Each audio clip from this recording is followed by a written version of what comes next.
This is episode 742 of the Rio Grande Foundation's Tipping Point, New Mexico. I'm Paul Gessing, president of the Rio Grande Foundation, New Mexico's free market think tank. You can find out more about the foundation at riograndefoundation.org. I am very pleased to be joined by Reilly Stephens. He is senior counsel at the Liberty Justice Center, a public interest law firm, and not just any public interest law firm, but they are representing the Rio Grande Foundation and myself personally in a case against the city of Albuquerque relating to the anti-donation clause of the state of New Mexico. And we'll get into that case. We'll get into another big case that Reilly and his team are involved in. But first, welcome to Tipping Point, New Mexico, Reilly. Glad to be here. Yeah, well, great to have you on, and thank you again for representing me and this case and all the work that you're doing to stand up for the taxpayers of New Mexico. But before we get into the specifics of what we're talking about here, why don't you just introduce yourself and, to any extent possible, the Liberty Justice Center, which is a great organization that fights for liberty. Oh, yeah, no, and thank you. Glad to be here. Yeah, so my name is Reilly Stephens. I'm senior attorney here at Liberty Justice Center. We're a national firm that works all over the country. I'm based in Maryland. We have people in Chicago and people in Tennessee and people in people in all over the country. And we try and litigate cases primarily to protect constitutional rights and protect other rights of citizens and push back on government overreach. And turned out one of those cases that came into our lap in terms of the government overreaching was yours, Paul. I should clarify. I believe we're actually representing your foundation in a separate case. They weren't one of the plaintiffs here. I think. Correct. Yeah. For obvious reasons, I kind of conflate the two in terms of who is involved in this. But yes, I believe in this particular case, it's just me as a individual. But I definitely wouldn't be doing this without being at the Rio Grande Foundation. It's not something that would have been in my knowledge or something that I would have engaged with directly. It's a little easier when you do have the backing of an organization. But let's get into some of the specifics. Well, first and foremost, your organization is probably best known for representing Mark Janus versus his union, AFSCME, at the U.S. Supreme Court. And that was the one that gave government employees the right to work in this country. By government, I mean state and local government employees. Now, were you involved directly in that? No, not quite. I was actually hired after the success of Janus, which, as you say, said that the unions are not allowed to take money from anyone just because they happen to work there. They have to actually earn the people's money by doing things to earn their membership. But I was hired just after that success. Basically, I was the expansion plan. And I spent the first couple of years after they're doing cases all around the country trying to enforce Janus, and we went after a whole bunch of unions trying to remind them what the rules actually were. Yeah, exactly. And again, thank you and your organization for doing that. That was a huge win, but maybe it won't be quite the level of victory as like going to the Supreme Court, but the case we're involved in here in New Mexico, and I'll set it up. I'll just kind of explain the particulars. So the Dobbs decision, which of course related to abortion, between the time that decision was leaked and the time that the actual decision was handed down, Albuquerque City Council voted to hand $250,000, no strings attached, to Planned Parenthood. Now, the Rio Grande Foundation is not an abortion based organization.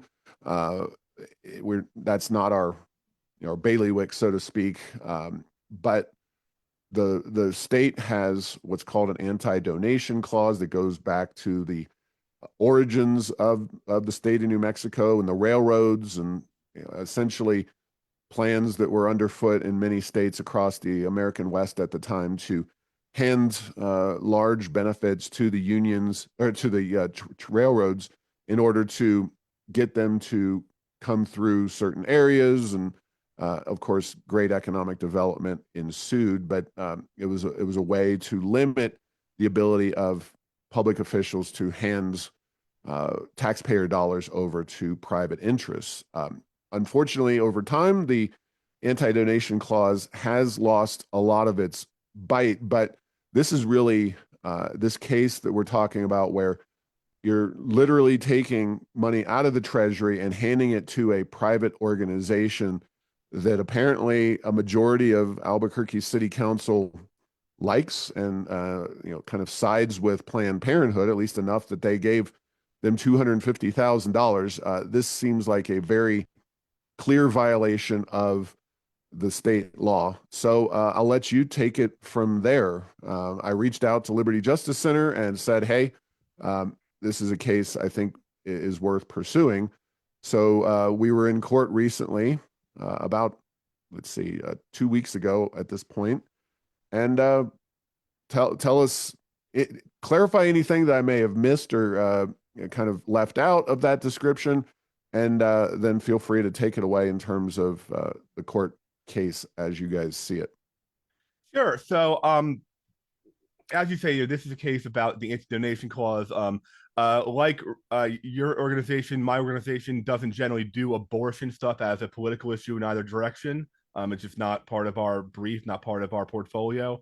But this is a case that is not really about abortion. I always say it's more about sports stadiums. It's more about the idea that wealthy, well-connected, politically popular people can get special handouts from the government to line their pockets with taxpayer money. And that was what this is ultimately about. As you say, the city council gave this money. And then a funny thing happened, which is they had to try and rationalize it because their lawyer said, hold on, there's this thing called the donation clause. And so a couple months later, actually, they backdated a contract for what they call a contract for services. All it did, it was pretty clear, was simply defray the cost of Planned Parenthood's existing operations. So it was not that they gave them money to start a clinic or to provide some particular activity. They basically just credited the donation as going against staff salaries for some nurses and said that was therefore getting value for money for the taxpayers of Albuquerque. And so we objected to this and said, and what the case ultimately comes down to, I think, at the end of this is, they wanted to say, well, as long as we're supporting a valid activity, this should be fine. And what we kept pointing out is, okay, but if you just give money to someone because you like what they're doing, you could give that to anybody. You could give it to the local sports team. You could give it to whatever nonprofit. You could just give it to your friend Paul because the city council thinks he's a cool guy. And so we have been litigating this case in order to reaffirm this basic fact and to try and protect the taxpayers in general. And a couple years later, Dobbs was in 2022. Now here in 2025, a couple weeks ago, we went to trial in this case. This is actually the first trial that I'd ever done, believe it or not. Oh, wow. We generally do these. Generally, when we're doing these First Amendment kinds of things, that they don't go to trial because they just go up on appeal right away. But here, because this dealt with so many of the facts, and because they wanted to make it so much about the details of, well, we dotted our I's and crossed our T's on this contract, we ended up having to sit down there in court and have it out with both the lawyers from Planned Parenthood and also from the city of Albuquerque. I had myself and my colleague Noelle Daniel, who has been my staff attorney in this case all along. And she actually, I have to say, I have to give her credit, which is, by the time we got done the trial, she had actually ended up doing most of it herself because she had spent so much time, Paul, digging through their documents and digging through the financial records we had to show what was actually going on here and to show that this really was a sham, that she just had it down, and I actually let her run with a lot of that. Um, just to walk through with both the employees from the city and the employees from Planned Parenthood, we had all, there were just all, I mean, the number of red flags that came up.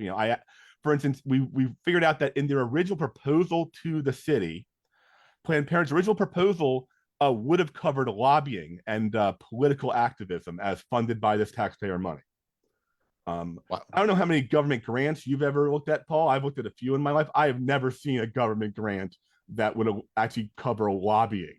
And I asked the director of grants for Planned Parenthood, have you ever seen this? And she said, well, no. I said, then why did you even put in the proposal? Hmm. And because when she wouldn't say this, but the reason they put in the proposal was because they thought they were getting a sweetheart deal, because they were, Yeah.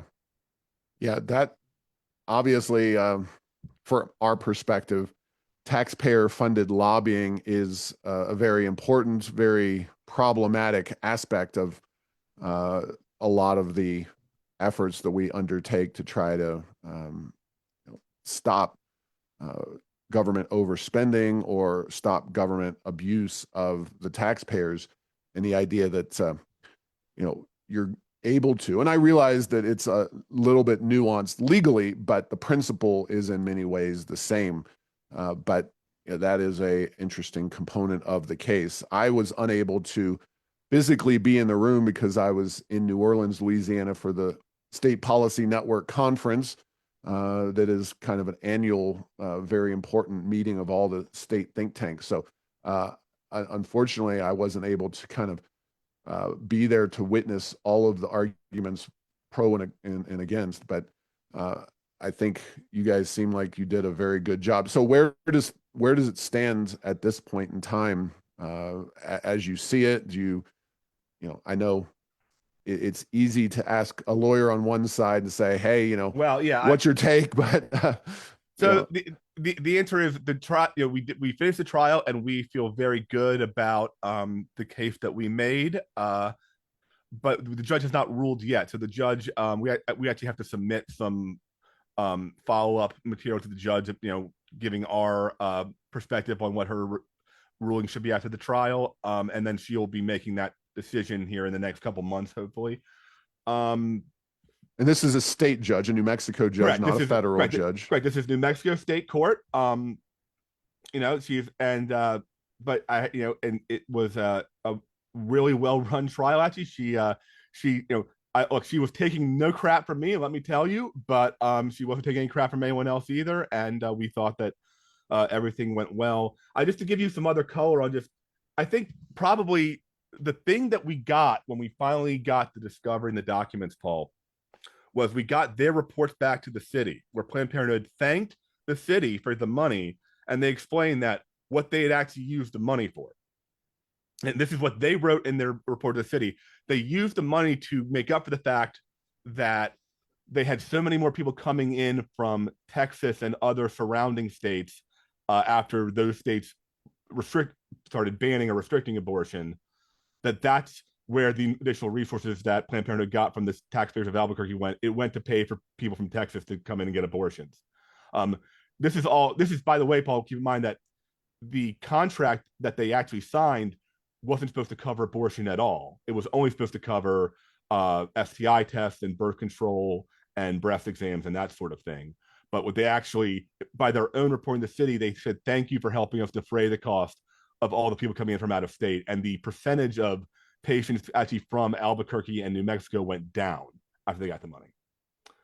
Yeah, well, that kind of follows. And again, this is not an abortion specific issue for us, but a couple of years ago in a legislative session, and this was not necessarily against the anti-donation clause, but believe it or not, the governor of New Mexico putting through the legislature a $10 million capital outlay provision that was to set up an abortion clinic on the Texas border here in New Mexico, specifically to provide abortions for Texans.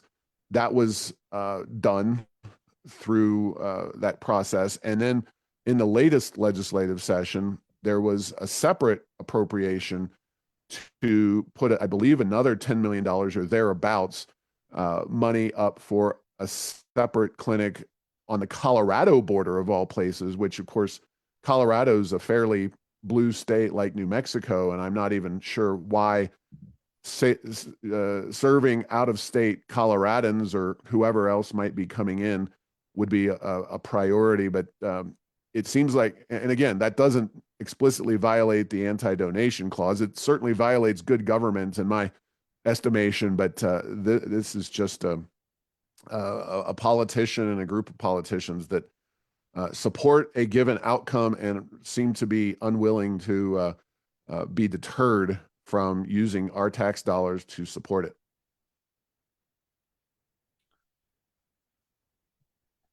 No, in fact, the councilwoman who sponsored this donation, we had her on the stand at the trial, and she admitted in no uncertain terms that's what she meant the money to be for. She meant the money to be for people from Texas. Oh wow. Or well, I mean, in part, at least in part. I mean, you would say that was one of the things, but that was very much how they were thinking about this. And then it wasn't until we pointed out, well, maybe the taxpayers of Albuquerque should be the ones getting some sort of service for this, that they thought that was an unreasonable thing, actually, that we were asking for. I felt differently. Yeah, and yeah, that's a separate kind of issue.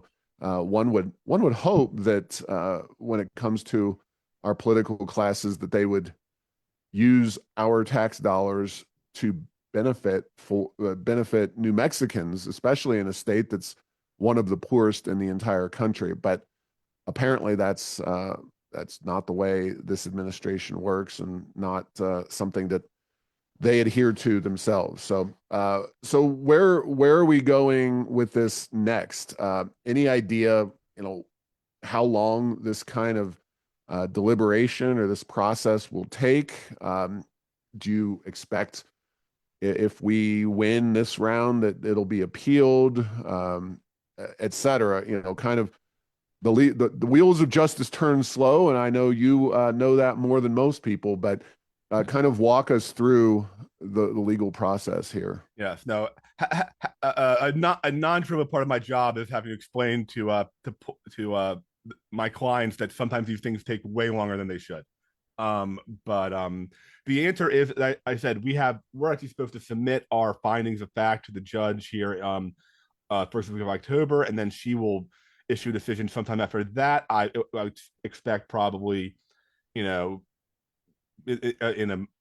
few months after that, but it's up to her and her schedule and what else she's got going on.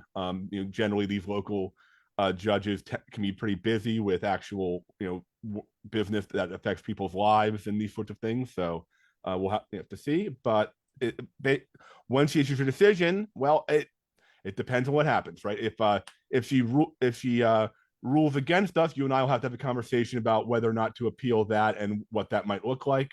And then if we did as well the trials I hope we did, then that will be Planned Parenthood's decision whether or not to appeal. And so I would expect they probably would, but you'd have to ask them. But then at that point, we would have to take that appeal up to the state courts of appeal in New Mexico, and see how that goes. Ideally, if we could get some appellate decisions, at least just outlining what a donation is supposed to look like, and setting some rules against donations, I think that would be something that would be kind of what we've been trying to do with this all along. But we will have to see, and you and I will have to have a conversation once we cross that bridge. Yeah, and what was the argument? Because to me, it looks so cut and dry. I mean, literally, it's called the anti-donation clause. That is exactly what they did. There was no bones about it. Obviously, you said that they went back and kind of tried to massage things, retro dating contracts, etc. Is that their only angle, or were they trying to make an argument that somehow this was not a donation? They were trying to say that this was a normal thing that happens all the time. There are things in Mexico called council-directed sponsorships, and there's two kinds actually. One is, apparently, I discovered this doing this case, that every city council member in Albuquerque has a little slush fund of 20 grand that they can give out to whoever they want, basically. And like, you know, sponsor the local bowling team, local little league team, whatever, throw on an event, whatever. They just have this pot of money. Then this is a separate thing that, because this was too big for that amount of money, because it was $250,000. It was bigger than any sponsorship they'd ever done. But it is not unusual. They kept saying to have the sponsorship, come up with, and then finish the contract afterwards. And they said, look, if you invalidate this, you'll put all the soup kitchens out of business too, because that's how their contracts work. I don't think that's quite true, to be honest with you. But that was essentially their argument. Their argument was very much about bureaucracy and dotting the I's and cross the T's. And look, we followed all the rules that we are always follow, that are the normal rules that we do, kind of arguments. And I would say, you know, the best way I can explain this is their case was about bureaucratic compliance, and our case was a story about corruption and sweetheart deals that are connected, and we will have to see which story the judge bought. Yeah, I mean, I think I would love to also come after the idea that you have a $20,000 slush fund per city councilor. You know, they were presenting this at trial as an example of why this is fine. I said, maybe I should sue about that too.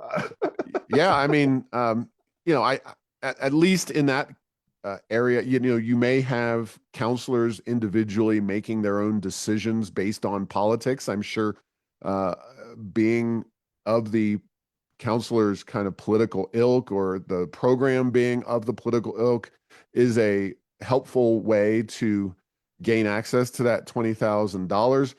But this was clearly a much more political and policy driven statements here on the part of the entire city council, not an individual counselor. And as you mentioned, it was vastly more money than the $20,000. And I'll bet you if they did their due diligence, you could look back and find that those $20,000 slush funds were not typically given away to one entity by the counselor. They probably tended to give a few hundred or maybe $1,000 at a time. I don't know if you went that far into it. Yeah, I mean, I think, yeah, this was a separate thing. That $20,000 thing is apparently a thing where they can just give money to the local 5K race or something or whatever. You know, give a couple bucks here or there. But this because it was a much bigger dollar amount, it had to go through a whole different process. It turned out, and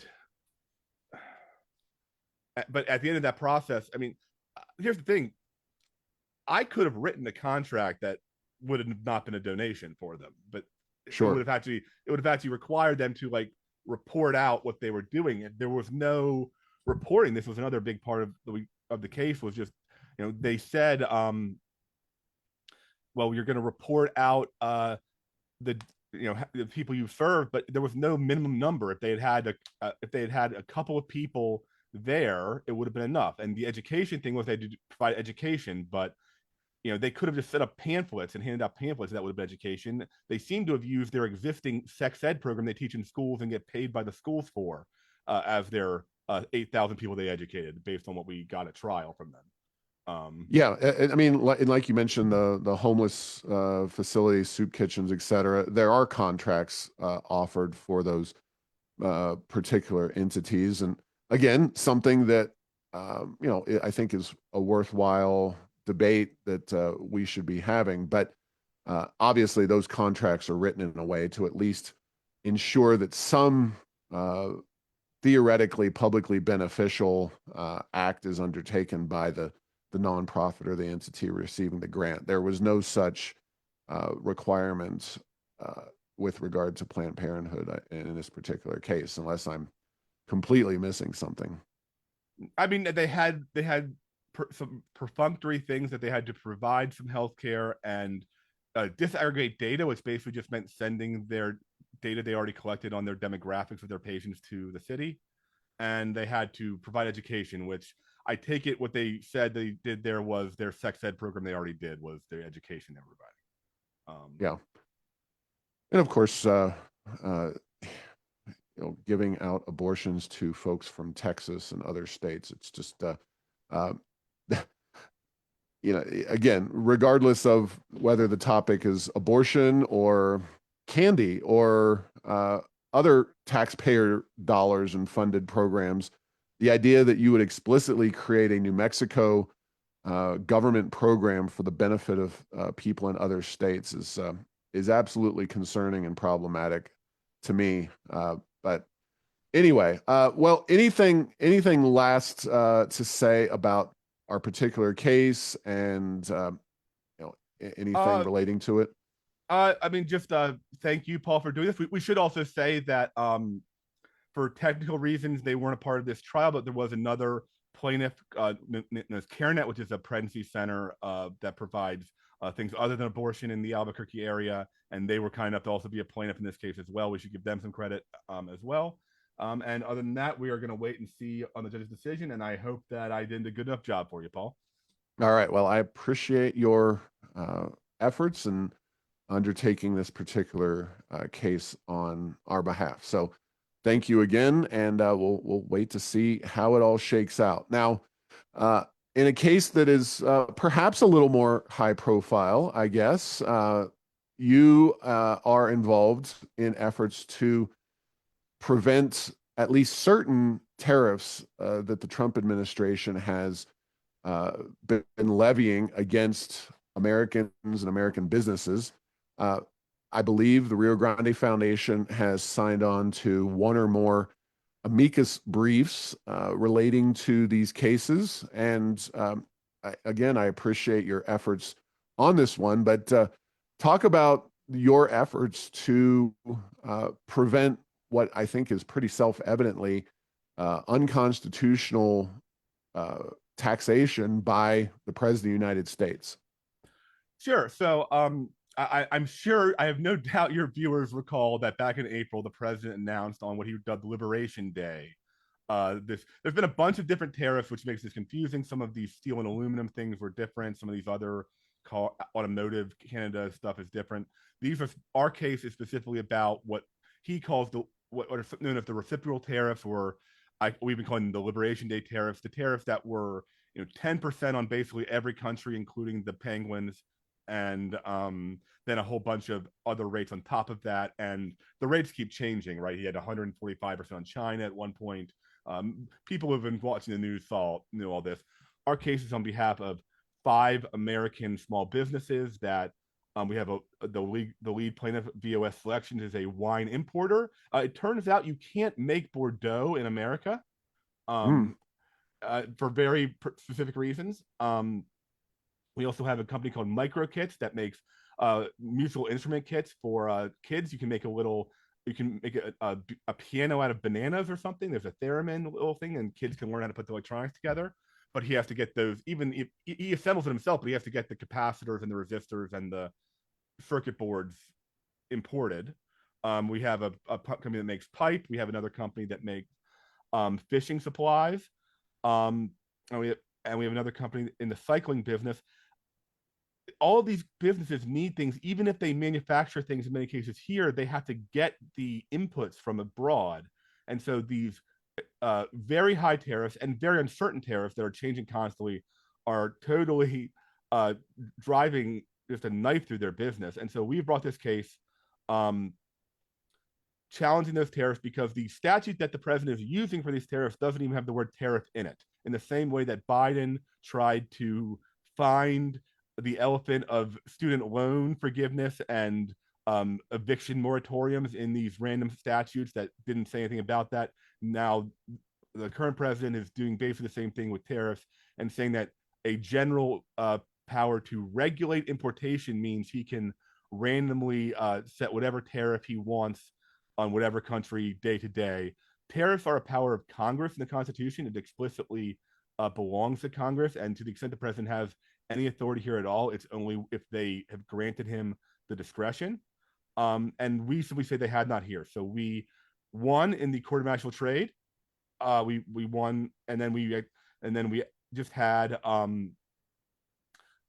decision from the Federal Circuit Court of Appeals, which is the Court of Appeals, and we won there too. So now the Trump administration has petitioned the Supreme Court, asking them to take the case. And so we are doing, and so we, along with, we have actually quite the team here. We've got some of your listeners might know Ilya Salmon, the professor from George Mason Law School, who has been with us from the beginning. We also have Michael McConnell, another very accomplished professor and former judge, and Neil Katyal, who was the acting Solicitor General under Obama. We've have all come on board to as a quite bipartisan team, a bunch of conservatives, a bunch of some Democrats, some liberals, some libertarian types like me, to say that the president doesn't get to set tax rates at his personal whim. And we're hoping the Supreme Court will take the case sometime soon here and confirm that. Now, the president has explicitly already appealed to the U.S. Supreme Court because a district judge rejected his claims, or an appeals judge or judges. So explain where things have gone, because I know the general trajectory, but yes, I want to make sure I'm on target. Where things are is I am sitting here. The other tab I have on my computer is in fact the docket, and we're waiting to see so we got the decision for the Court of Appeals. The government, because we won, it's the White House's appeal. So they have gone to the Supreme Court now, and they've asked the Supreme Court to grant this by tomorrow. Oh, all right. And they've asked the Supreme Court to grant this by tomorrow with an accelerated briefing schedule that would have oral argument in early November. The Supreme Court doesn't have to take that schedule. They can make up their own. But that is how quickly Trump is asking this to be done. So I'm actually just sitting here, once I go up to you, hitting refresh on this page to see what happens, because it could happen any minute. Yeah, well, that would be huge. And, I think while we're at odds with President Trump on this particular case, I would agree with him and presumably you that we would like this thing to be heard as quickly as possible. It would behoove everybody, especially since there's at least a plausible chance that the federal government would have to reimburse large quantities of cash to people who have paid into the tariffs and or paid the tariffs, and that they would, that would be a costly and kind of logistically challenging enterprise. I don't know what the genesis of that particular situation is, but it would seem like that's a real issue that the court would want to grapple with. No, I mean, and the truth is, depending on how much the tariffs are, I think, a very bad policy. But, a 10% tariff, a 5% tariff, these things can be survivable if a business can plan for them. When they don't know tomorrow what the tariff's going to be, when they have to put things on a boat to get them here for the Christmas season now, and in 3 months the tariff could be triple, right? And I have people who are, they have stuff sitting in a container on a boat that they can't bring ashore because the tariff is more than they could sell the goods for. That uncertainty is what is as bad, I think, as the actual tariffs themselves. And even, I think, from the government's perspective, they are trying to negotiate based on these tariffs as negotiating leverage. They are trying to cut what they say are these trade deals. And so they're not going to be able to do that very easily with these court decisions hanging over their head that these tariffs are illegal. So I think it's in everyone's interest for these issues to get resolved as soon as we can. And that's why we concurred in the Solicitor General when he asked the Supreme Court for the accelerated briefing. And obviously, this is not a direct, we don't like Donald Trump, or, it's not a political thing. It's this is a bad policy. It's contra to the U.S. Constitution and accepted practices. And it's something that, as you mentioned, President Biden engaged in some similar types of policies relating to student loans. Now, this is obviously Paul, there was a section of the brief that I did for the tariffs that I literally copied and pasted out of the brief I did for Biden's OSHA mandate. All right. There's a section of a brief that's the exact same argument. Fair enough. Now, I'm just, this is pure ignorance, but, obviously Congress is supposed to be the driving force in treaties as well as tariffs. Now,